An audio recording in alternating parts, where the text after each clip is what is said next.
জিনিসটা কি? আসলে টক্সিন এক ধরনের বিষাক্ত পদার্থ। মনে করেন আমরা প্রতিনিয়ত খাবার খাচ্ছি, তারপর পরিবেশের মাধ্যমে বিভিন্নভাবে দূষিত পদার্থ আমাদের শরীরে যাচ্ছে। তো আমাদের শরীরে যেতে যেতে আসলে মানে সৃষ্টিকর্তা প্রদত্ত একটা ন্যাচারাল নিয়ম হচ্ছে আমরা যে খাবারগুলো খাই এটার ভালো অংশগুলো আমাদের শরীরে থাকে এবং বর্জ্য পদার্থগুলো আমাদের বাথরুমের মাধ্যমে, প্রস্রাবের মাধ্যমে, ঘামের মাধ্যমে আসলে বর্জ্য পদার্থগুলো বেরিয়ে যায়, ঠিক আছে?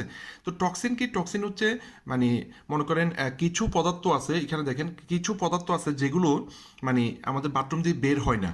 হ্যাঁ, খুব শক্ত পদার্থ আছে, কারণ আমরা তো অনেক কিছুই খাবার খাচ্ছি, চর্বি জাতীয় বা বিভিন্ন খাবার আমরা খেয়ে ফেলতেছি। হ্যাঁ, তো এইগুলো আসলে শরীরে জমে যায়। হ্যাঁ, এগুলো আমাদের শরীর থেকে বের হতে পারে না। হ্যাঁ, তো প্রবলেম হচ্ছে কি জানেন, টক্সিন ঠিক আছে, কিন্তু টক্সিন একসময় পয়জন হয়ে যায়, বিষ হয়ে যায়।